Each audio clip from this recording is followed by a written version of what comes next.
Hello everyone, welcome back to our channel.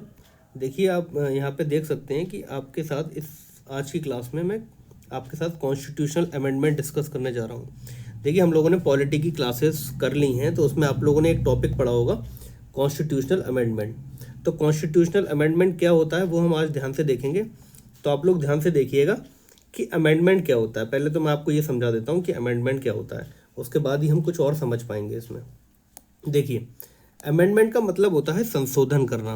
तो आप सभी लोगों ने देखा होगा कि हमारे कॉन्स्टिट्यूशन में जब कॉन्स्टिट्यूशन हमारा बना था उसके बाद भी काफ़ी चीज़ें बदली गई हैं। अगर आप देख सकते हो तो कई प्रावधान ऐसे थे जो बाद में ऐड किए गए, जो पहले ऐड नहीं थे।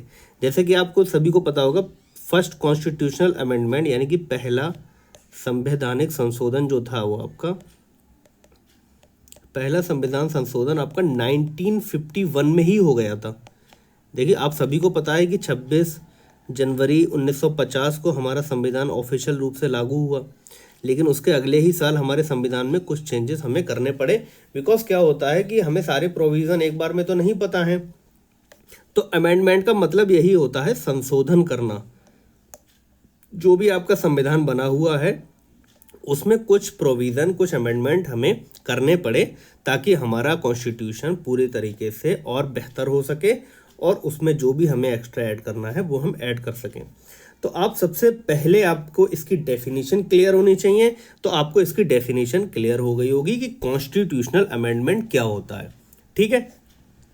अब जो दूसरा इंपॉर्टेंट क्वेश्चन है आपके एग्जामिनेशन पॉइंट ऑफ व्यू से, वो ये है कि इसके अंदर कौन सा आर्टिकल डील करता है। तो आर्टिकल नंबर 368 इंडियन कॉन्स्टिट्यूशन का हमें ये पावर देता है कि आप जो है कॉन्स्टिट्यूशन में अमेंडमेंट कर सकते हैं। ठीक है। अब किस तरीके के अमेंडमेंट कर सकते हैं वो थोड़ी रेस्ट्रिक्शंस हैं, उसे हम ध्यान से देख लेंगे कि हमारा क्या क्षेत्र है जिसमें हम अमेंडमेंट कर सकते हैं और कौन से ऐसे क्षेत्र हैं जिनमें हम अमेंडमेंट नहीं कर सकते। और कुछ इम्पॉर्टेंट अमेंडमेंट हैं जो हमें याद रखने होते हैं, वो मैं आपके साथ इस क्लास में डिस्कस करूंगा। तो ये आपके क्लास का एजेंडा मैंने आपको बता दिया कि एक तो आपको अमेंडमेंट समझना है कि अमेंडमेंट क्या होते हैं, उसके बाद हम इम्पॉर्टेंट अमेंडमेंट देखेंगे जो इंडियन कॉन्स्टिट्यूशन में किए गए हैं, ताकि हमें चीज़ें याद हो जाएं। तो देखिए, ये नोट्स मैंने आपके लिए तैयार किए हैं। इस नोट्स में आप देख सकते हैं कि amendment of the constitution, constitutional amendment क्या होता है। Parliament can amend the constitution using the constitutional power by way of additional variation, repeal of any और सम प्रोविजन ऑफ द कॉन्स्टिट्यूशन। यानी कुछ प्रोविजन को वो हटा सकती है और कुछ को वो ऐड कर सकती है। यही उसका सिंपल सा मतलब है। ठीक है। अब इसमें खास बात आप देख समझिए कि आर्टिकल 368 किस तरीके से काम करता है। इंट्रोडक्शन बिल किया जाता है पार्लियामेंट के किसी भी हाउस में, ये इंट्रोड्यूस किया जा सकता है। मैं आप लोगों को एक बात और बता दूं, सिर्फ मनी बिल को छोड़ के बाकी जितने भी ऑर्डिनरी बिल होते हैं वो किसी भी सभा में पेश किए जा सकते हैं। ये बात आपको पॉलिटी में कॉन्सेप्चुअल मैंने समझा रखी है। तो ये भी आपके किसी भी सभा में बिल पेश किया जा सकता है। बिल किसी के द्वारा लाया जा सकता है, चाहे वो एमपी हो, मिनिस्टर हो, प्राइवेट मेंबर हो, जो भी हो। ठीक है। अब इसे क्या होता है, इसको स्पेशल मेजोरिटी चाहिए होती है। अगर ये स्पेशल मेजोरिटी इसे मिल जाती है, सेपरेटली चाहिए होती है हर हाउस में। ज्वाइंट सिटिंग इसमें नहीं हो सकती, एक ही बार में ये डिसाइड हो जाता है। जैसे कि majority of the total membership plus majority of the 2/3 member of the house present in the voting of the time. अगर एक हाउस में प्रेजेंट हो रही है तो उसमें जितने भी मेजोरिटी अगर वोट कर देते हैं तो ठीक है। अगर मेजोरिटी नहीं करते हैं, यानी कि हमें ये डिसाइड करना है, तो हम 2/3 मेंबर अगर एक तरफ हो जाते हैं तो आपका वो कॉन्स्टिट्यूशनल अमेंडमेंट करने के लिए बाध्य हो जाएगा हमारा पार्लियामेंट। अब आप इसमें एक बात ये ध्यान रखिएगा कि यहाँ पे प्रेसिडेंट को इस पे असेंट देना कंपलसरी है। वो इस पे असेंट देगा तभी आपका जो है आगे कार्रवाई हो सकती है। अब यहाँ पे आपको सिर्फ इतना ही याद रखना है। यहाँ मैंने आपको एक खास बात और बता दी कि इसमें डेडलॉक की कंडीशन में कोई ज्वाइंट सिटिंग का कॉन्सेप्ट नहीं है। ये क्वेश्चन इतना डीपली आपसे पूछा नहीं जाएगा। वैसे मैं आपको बता देता हूँ कि अमेंडमेंट में ज्वाइंट सिटिंग का कोई कॉन्सेप्ट नहीं है। अमेंडमेंट एक बार फिक्स हो गया तो वो होना ही होना होता है। और आपको एक बात इसमें पता है खास तौर पे कि ये स्पेशल मेजोरिटी के तहत होता है। स्पेशल मेजोरिटी क्या होती है, 2/3 strength of the voting at the present time. ठीक है। ये आपकी स्पेशल मेजोरिटी होती है जिससे अमेंडमेंट किया जा सकता है। ठीक। अब इसके प्रोविजन में क्या क्या है और इसके प्रोविजन में क्या क्या नहीं है वो हम देख लेते हैं ध्यान से। ठीक है, आर्टिकल 2 और 3 इसके आउट ऑफ द कॉन्टेक्स्ट हैं, उनमें हम बदलाव नहीं कर सकते, और ये कुछ चीज़ें इसमें लिखी गई हैं उनमें हम बदलाव नहीं कर सकते। देखिए, आपको इसमें जितना डिटेल में पढ़ना है वो मैं वही आपके साथ डिस्कस करूंगा जो आपके एग्जामिनेशन पॉइंट ऑफ व्यू से बहुत इंपॉर्टेंट है। ठीक है, बाकी आपके साथ फर्दर कोई एक्स्ट्रा चीज़ इसमें डिस्कस नहीं करी जाएगी। तो आपको जो याद रखना है वो मैंने आपको 2 बातें बताई। एक तो आप याद रखिए कि स्पेशल मेजॉरिटी के तहत ही ये आपका जो है संविधान में संशोधन वाला जो नियम है वो अप्लाई हो सकता है, यानी अमेंडमेंट किया जा सकता है। आर्टिकल नंबर 368 इसमें डील करता है। ठीक है, और इसमें खास बात आपकी ये है, ये 2 बातें तो आपकी हो ही गई, और आपको जो इसमें याद रखना है वो आपको ये याद रखना है कि आपकी इसमें ज्वाइंट सेटिंग का कोई कॉन्सेप्ट नहीं होता है, यानी इसमें कोई भी ज्वाइंट सेटिंग नहीं हो सकती। एक बार जो फैसला हो जाएगा वही फैसला इसमें मान्य होगा। ये 3 क्वेश्चन आपके बनते हैं इसमें जो आपको याद करने हो सकते हैं। अब जो हमारा नेक्स्ट टारगेट है वो यही है कि इंपॉर्टेंट अमेंडमेंट जो हमारे कॉन्स्टिट्यूशन में हुए हैं वो हमें डिस्कस करने हैं। बाकी इसमें जितनी भी थ्योरी है वो सब्जेक्टिव पेपर के लिए है, बाकी इसमें जितनी भी थ्योरी है वो सब्जेक्टिव पेपर के लिए है, आपके ऑब्जेक्टिव के लिए नहीं है। अगर आपका ऑब्जेक्टिव पेपर है तो आपके ऑब्जेक्टिव के लिए जितना मैंने आपको बता दिया वो सफिशिएंट है, आपको ज़्यादा डीप इसमें नहीं जाना है। ठीक है, अब हम इसमें मेजर अमेंडमेंट देख लेते हैं। कॉन्स्टिट्यूशन में जो मेजर अमेंडमेंट हुए हैं वो मैं आपके साथ देख लेता हूँ। पहला अमेंडमेंट आपके साथ 1951 में हुआ था, ये आप सभी लोगों को पता होना चाहिए। फर्स्ट अमेंडमेंट हमारा जो है वो 1951 में हुआ था। इसमें 2 आर्टिकल ऐड किए गए थे, 31 का ए, 31 का बी और 9 शेड्यूल ऐड किया गया था। तो इसमें आपको सिर्फ ये बात याद रखनी है कि ये 31 का ए और 31 का बी इसमें आर्टिकल ऐड किया गया था। ठीक है, और 9 शेड्यूल ऐड किया गया था। ये अमेंडमेंट हमारा क्या था, ये अमेंडमेंट हमारा लैंड के लॉ से थोड़ा सा रिलेटेड था कि उसमें क्या तब्दीली करनी है क्या तब्दीली नहीं करनी है, इतना आपको इस अमेंडमेंट में याद रखना है। ठीक है, अगला अमेंडमेंट देख लेते हैं। 7th नंबर का अमेंडमेंट है आपका, ये आपका इतना इंपॉर्टेंट नहीं है। इसमें सिर्फ इतना है कि आपको पता है, मैंने आपको स्टेट का जब डिवाइडेशन पढ़ाया था तो 4 पार्ट में आपको स्टेट पढ़ाया, part A, part B, part C, part D. आप अपने नोट्स को देख भी सकते हैं। तो वहाँ पे आपका यहाँ पे जो डिसाइड हुआ था कि कितना हमें कौन सी स्टेट में कौन से पार्ट में कौन सी स्टेट रखनी है, बस ये इसमें डिसाइड हुआ था, बाकी इसमें कुछ खास बात नहीं है। सबसे ज़्यादा इंपॉर्टेंट जो है आपका 42nd अमेंडमेंट है, ये बहुत इंपॉर्टेंट है, इससे एग्जामिनेशन में भर भर के क्वेश्चन आते हैं। 42nd अमेंडमेंट, अब इसको याद करने की मैं आपको ट्रिक बता देता हूँ, ये बहुत इंपॉर्टेंट है। देखिए 4 और 2 आ रहा है, तो 4 और 2 इक्वल टू 6, तो आपको 6 लास्ट में देखना है, तो 1976। तो 1976 आपको इस तरीके से याद हो जाएगा कि 42वां संविधान संशोधन हमारा 1976 में हुआ था। पहला क्वेश्चन तो यही बनता है आपसे कि ये कब हुआ था, तो आपको वो याद हो जाएगा कि 1976 में हुआ था। ठीक है, उसके बाद आपको जो इसमें इंपॉर्टेंट बातें हैं जो मैं आपके साथ डिस्कस करूंगा वो आप देख लीजिए। इसमें सोशलिस्ट, सेकुलर एंड इंटीग्रिटी ये वर्ड जोड़े गए थे। देखिए, हमारे पूरे संविधान को जो लिखा गया है वो SSDR लिखा जाता है। Socialist, secular, sovereign, democratic, Republic. ठीक है, ये आपके SSDR के नाम से जाना जाता है। और इसमें आपकी खास बात यह है, देखिए फंडामेंटल ड्यूटीज़ का जो एडिशन था, जो 10 फंडामेंटल ड्यूटीज़ हमारी ऐड हुई हैं वो भी इसी संविधान संशोधन के तहत ऐड हुई थी। और 11 फंडामेंटल ड्यूटी आप सभी को कमेंट करके बतानी है ये कब ऐड हुई थी। कॉन्सेप्ट क्लियर, कोई दिक्कत नहीं होनी चाहिए। ये आपको याद रखना है, ये आपको याद रखना है। जो आपको याद रखना है मैं आपको वही बताऊंगा। देखिए, बहुत बड़ा होता है जीएस, सब नहीं याद रख सकते, तो सबसे ज़्यादा इम्पोर्टेंट जो होगा वही आपको याद करने के लिए मैं बोलूँगा। ठीक है, इसमें ये 2 खास बातें ज़रूर पूछी जाती हैं कि इंटीग्रिटी वर्ड जो था वो भी इसमें ही ऐड किया गया था, और आपका सोशलिस्ट और सेकुलर टर्म भी इसी में ऐड किए गए थे। ठीक है, कोई दिक्कत यहाँ तक नहीं होनी चाहिए।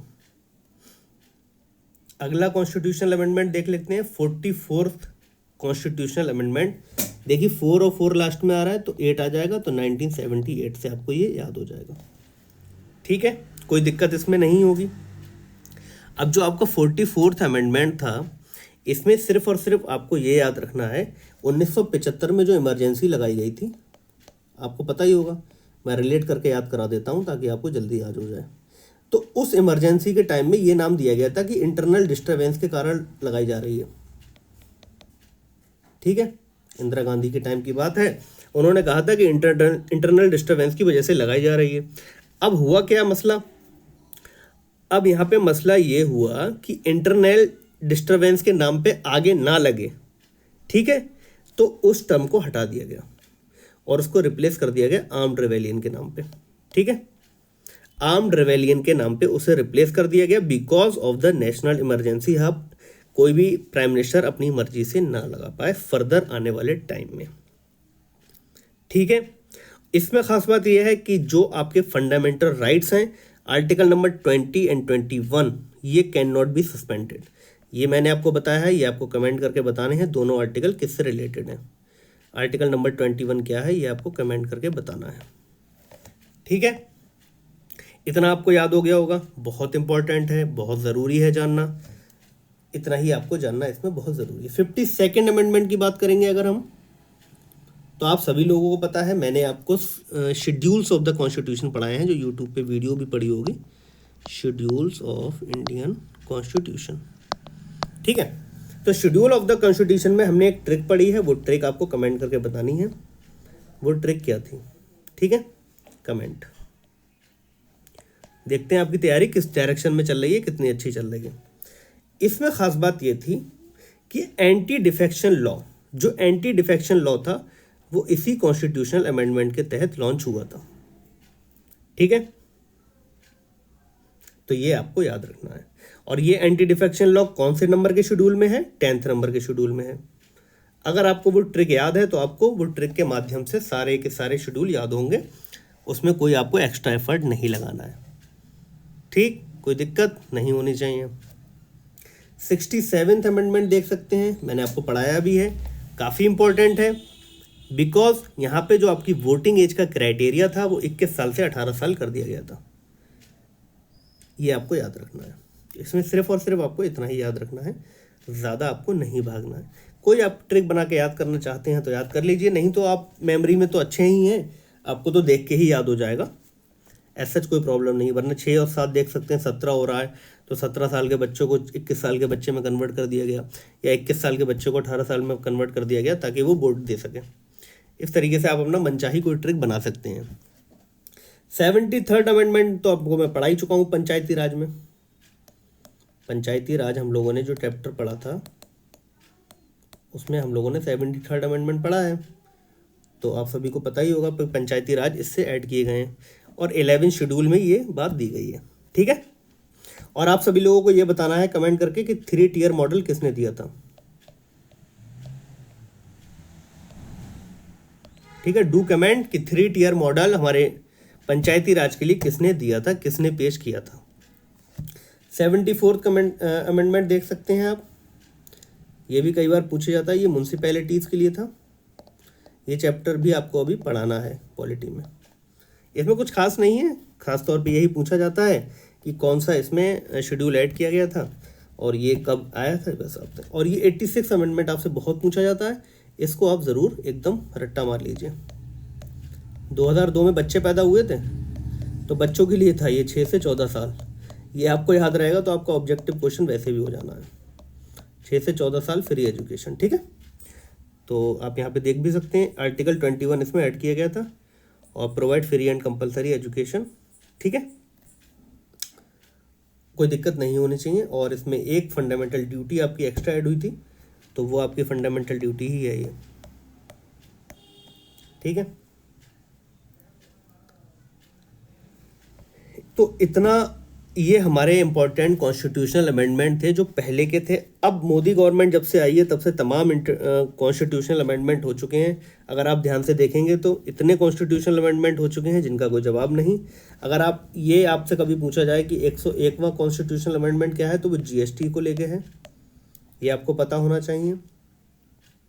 और इसमें आपको 103 नंबर का जो अमेंडमेंट है 2019 का, ये ईडब्ल्यूएस को लेके था, वो आपको पता होना चाहिए। ठीक है। और जो फर्दर रिसेंट ऐड हुए हैं वो आपको करंट अफेयर में मैं बता दूंगा, अगर इम्पोर्टेंट होंगे फर्दर एडेड आपको बता दिए जाएंगे करंट अफेयर में। ठीक है। और इसी तरीके से आपका ये चैप्टर आई थिंक आपको क्लियर हो गया होगा। एक तो आपको इसमें थोड़ा सा कॉन्सेप्ट क्लियर हुआ कि अमेंडमेंट किसे कहते हैं, अमेंडमेंट कौन से आर्टिकल के तहत किया जाता है, और अमेंडमेंट करने का क्या रूल है। ये 3 बातें आपको याद हुई होंगी। और एक स्टैटिक वाला पार्ट है जो है इम्पोर्टेंट अमेंडमेंट।